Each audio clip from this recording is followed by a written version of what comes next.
Hello, everyone. This is a short series where I'm explaining, where I'm showing how I'm building a live set. Um, I hope this is going to be interesting for somebody.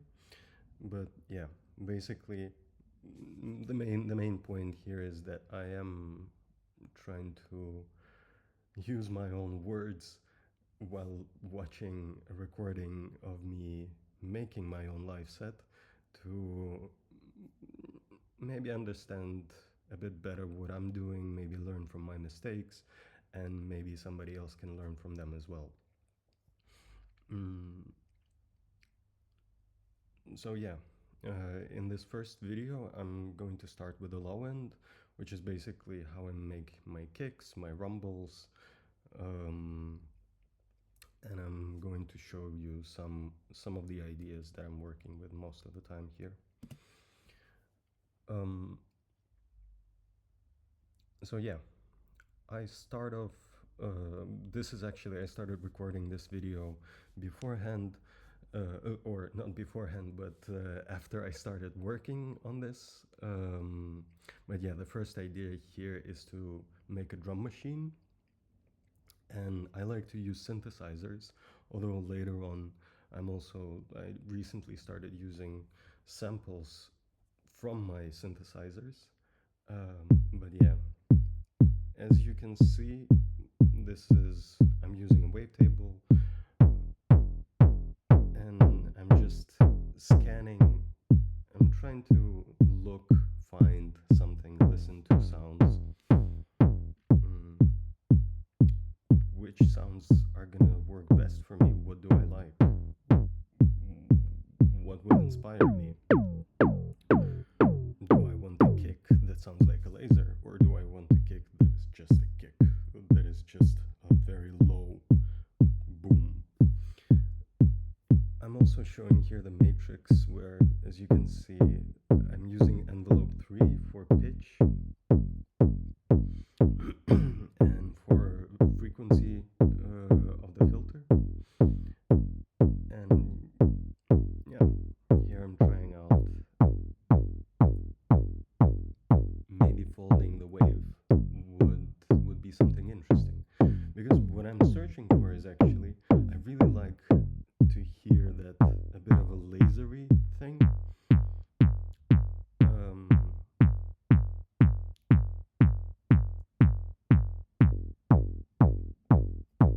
Maybe not too much. But yeah, the goal here is to find how can I hear the kick,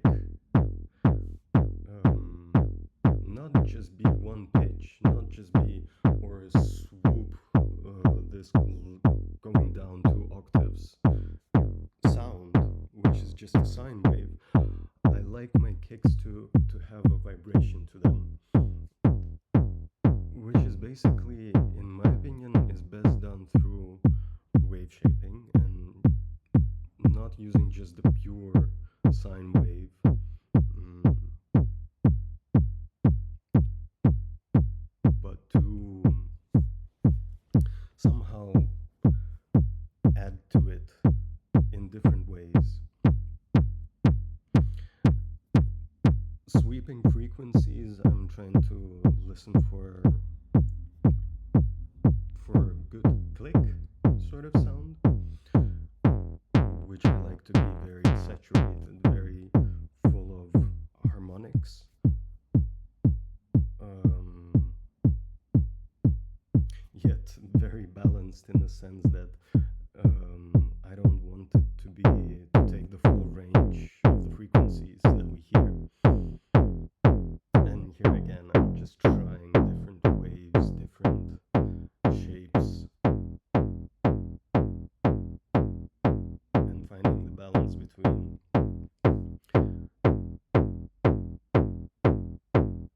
having this vibration, which,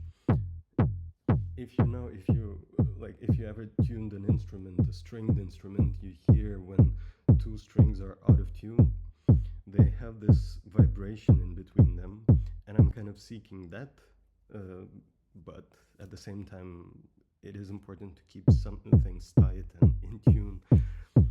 Mm. So yeah, it's basically most of the time what you're doing is sweeping through frequencies, sweeping through waves, wavetables, and I also always have my EQ at the end. Um, I don't like shaping sound through EQ, through distortion. I like to have as much as I can on the synthesizer side, on the wave side, on the oscillator side, and then add certain things with a filter, and maybe later, like just polishing things with EQs and distortions or whatever. And this also helps actually because yeah, two things I wanted to say. One is um, by looking at the EQ, always having it always inside, I can learn and sort of start memorizing things by listening. Okay, this kind of sound makes my EQ, makes the wave, makes the frequencies go in a very specific way. This kind of sound adds low end, everything below 30 hertz, which I don't really like having, which takes away from headroom. And secondly, I like sweeping, I like constantly moving things around to see, to find inspiration also for some kind of a track, for example, or how I can play with this synth. Because, for example, the kick is 4 on the floor. It's amazing. It's the classic.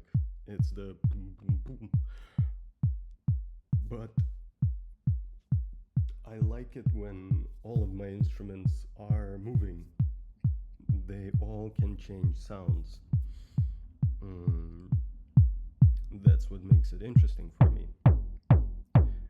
And so I don't like when my instruments are static. I like to be able to shape them while I'm playing. And that's why I'm also saying that this is maybe a better live set video, because often tracks require very precise things for high specialization of instruments, in my opinion. While live set needs to be able to be diverse. That's how I see it. As you can see now, I'm trying out a bit of saturation to keep the kick in place, the volumes in place,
this is the moment where I realized that okay,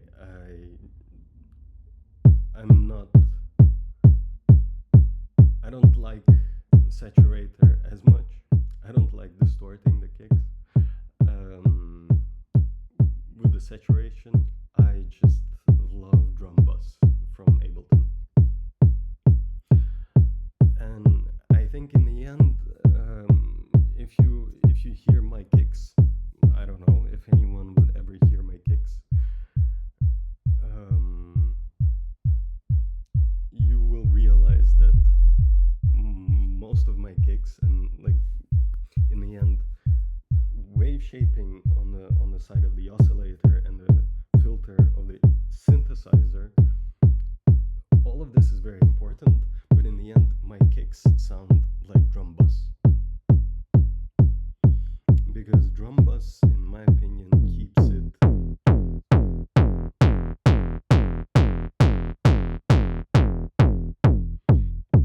like this. It keeps it in a very important place. It doesn't let it go out of control. You can start hearing that there is that vibration, there is the boom that I'm looking for.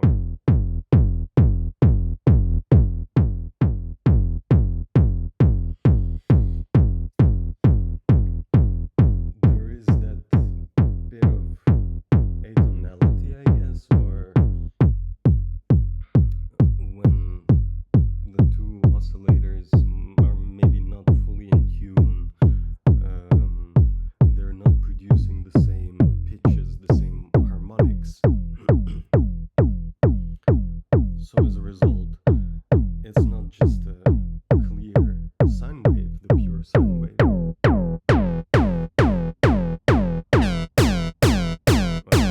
Just want to freshen.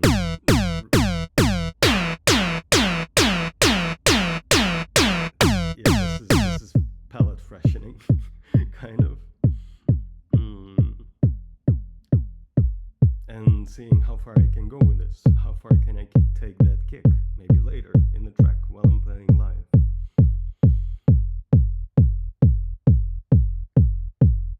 And it seems like I'm getting close to this idea where okay, this is too dull, but when I will later open up the filter and reshape some of the waves in the oscillator, I will find that needed vibration. And here, this is something I found on YouTube. And this is me trying out a reverb where I don't want to have this kick a rumble necessarily right now in itself, but reverb puts it into a space. Now the kick is alive.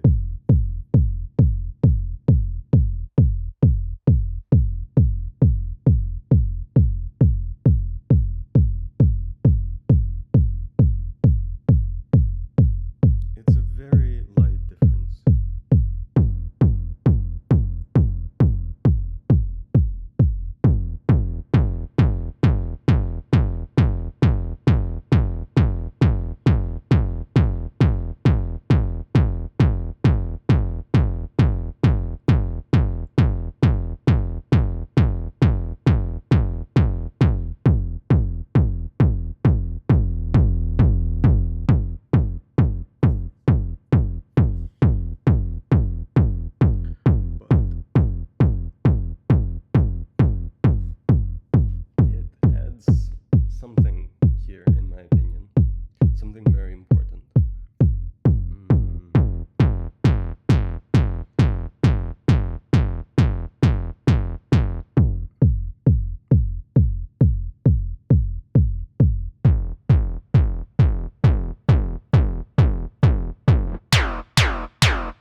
it really puts maybe I'm still talking about the reverb. I'm sorry, I'm getting distracted by all these sounds that I'm making. But yeah, what the reverb does, in my opinion, it's not just that it puts the kick in the room, it puts the listener in a room. It puts the listener in a very particular space. Oh, and this is a very interesting moment. Um, so, notch filtering of kicks. It's important, in my opinion. It's important thing to do because, and the approach here is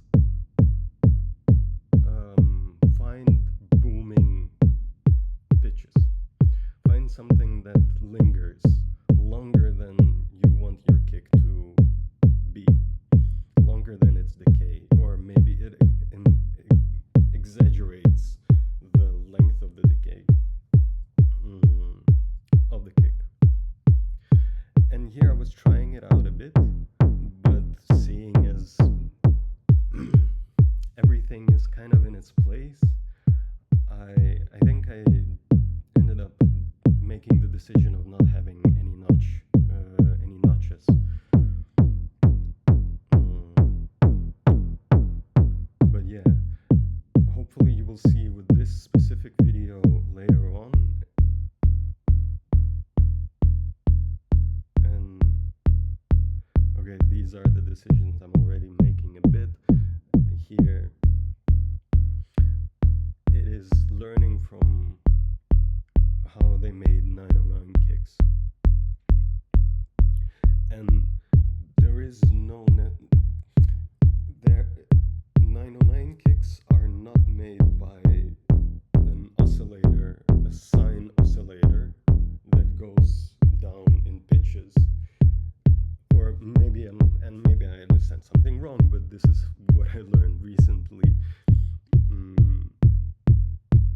A 909 kick, the sine wave is made through resonance of the filter, and the filter goes 2 octaves down every time,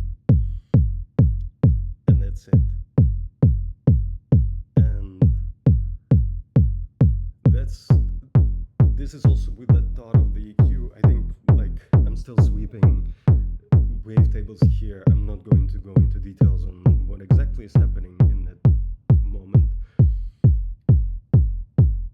but I think this is an important lesson about this.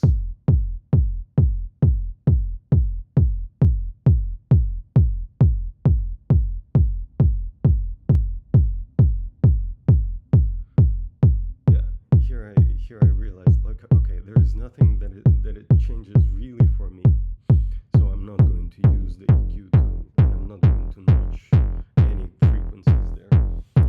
But what 909 does is it's a very resonant, it's a high resonant filter that oscillates, and the resonance goes down from, I don't know, like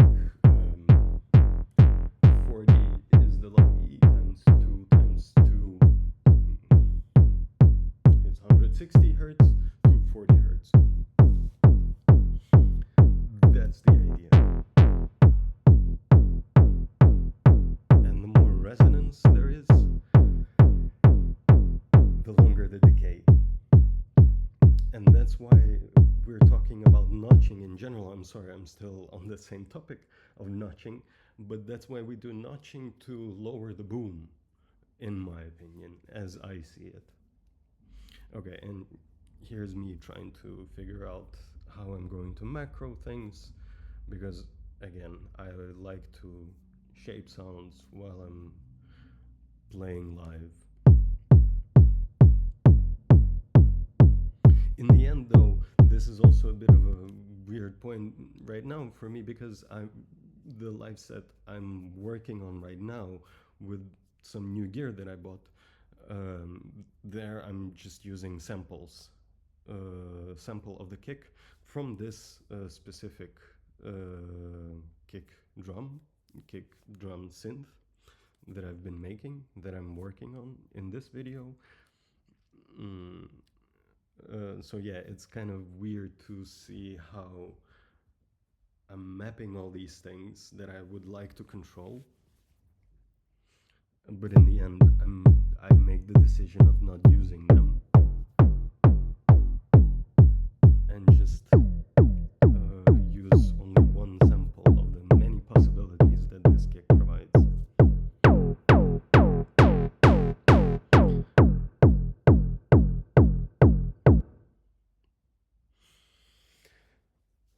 Still, um, it is a good practice, in my opinion, to at some point put macros for the things that you want to still listen, want to tweak, want to figure out, and so you don't run around the wreck.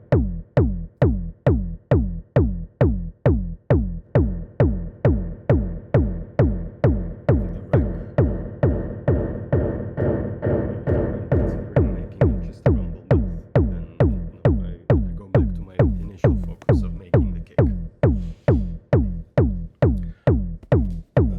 But yeah, macros are also important, not just, in my opinion, not just for performance, but also for testing, for sound design, where okay, certain things are interesting, and I just don't want to tab through different menus, through different pages to control things.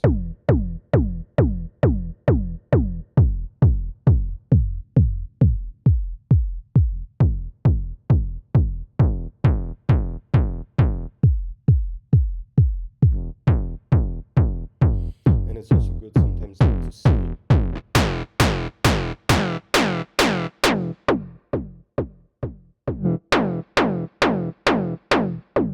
or to just go crazy like this and like refresh your palette.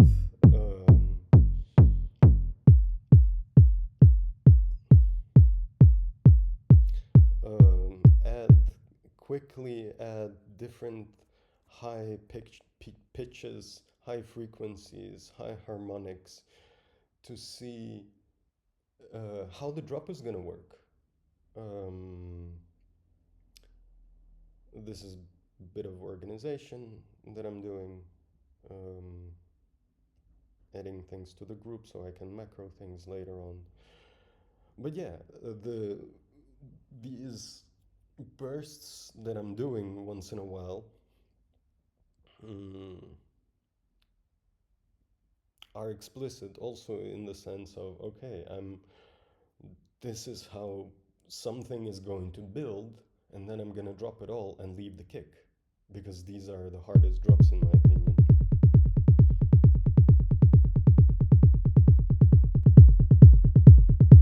So yeah, it's nice to see how it would work, how the kick sounds after a lot of other things. Does it still sound hard? Does it still sound like you carried your listener to some high, noisy space where there's so much is happening? I'm going to catch up with this because this is the rumble part that I'm creating. But yeah, the point is that for me the kick needs to be there, hard and steady, because this is the foundation. This is where your listener is going to land after you took them very high just before the drop, because the kick is where the drop is going to be. And this is a new idea I saw online somewhere as well, of using spectral resonator for the rumble instead of a distortion, which I found interesting and I wanted to try it. And yeah, in this case, I decided to make an audio effects rack with rumble chain and dry chain.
this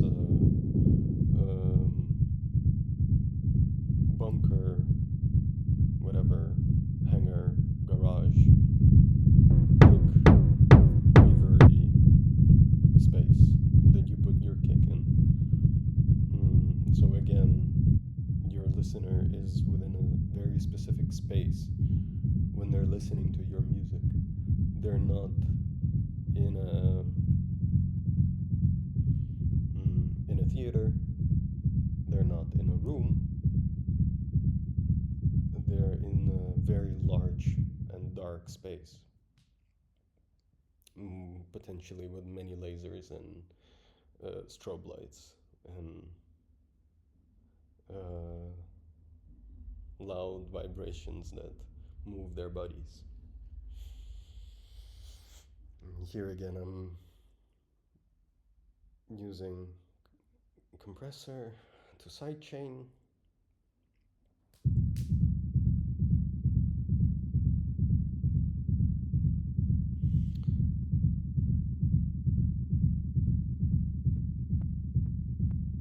So I don't know. I never know what is actually the right way to do it. Most of the time, I just go by ear.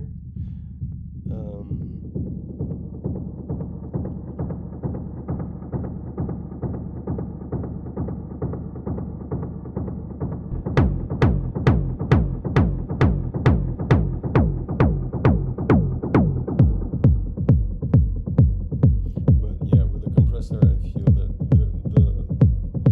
the idea behind it is to leave space for the kick, for the click, for the maybe 100 milliseconds, where it does not clash with the rumble.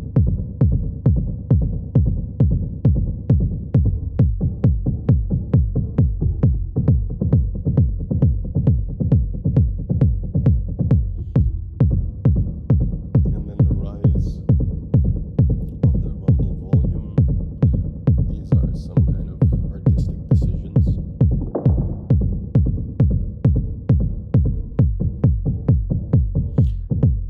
And here I realize more that, like, how can I use the delay to make a rhythmic pattern? Because now I'm also thinking of rumble not just as an atmospheric thing, but as something that has a rhythm to it.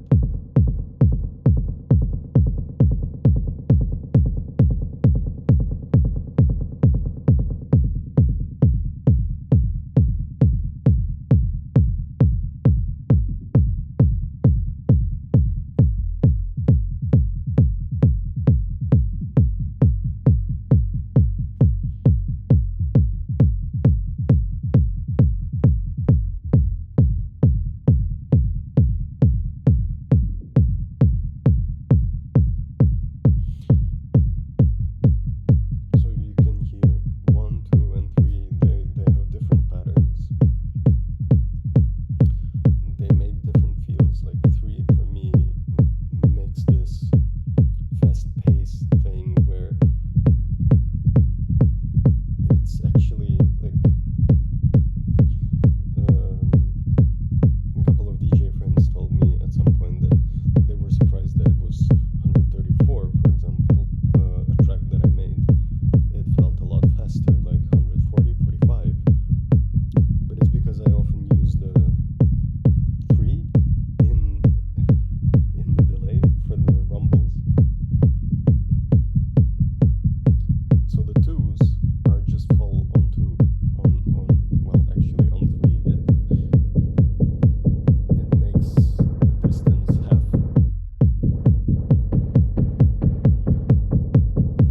Or the timing in half. I don't know how to really explain it. But yeah, it makes this more thing, but only with the subs.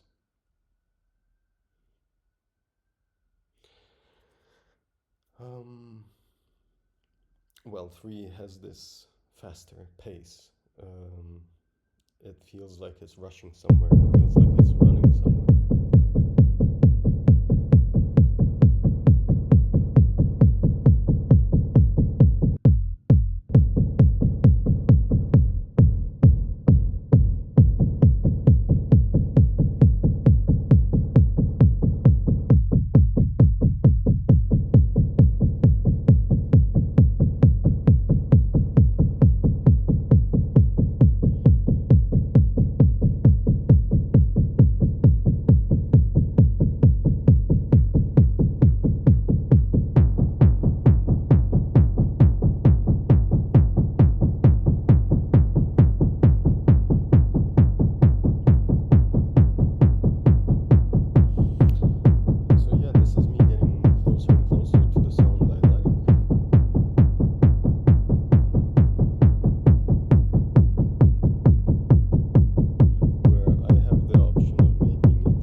kind of this type of video. Maybe some people will like it. I hope people will like it because I enjoyed making it, and I hope to see you in the next one. Thank you.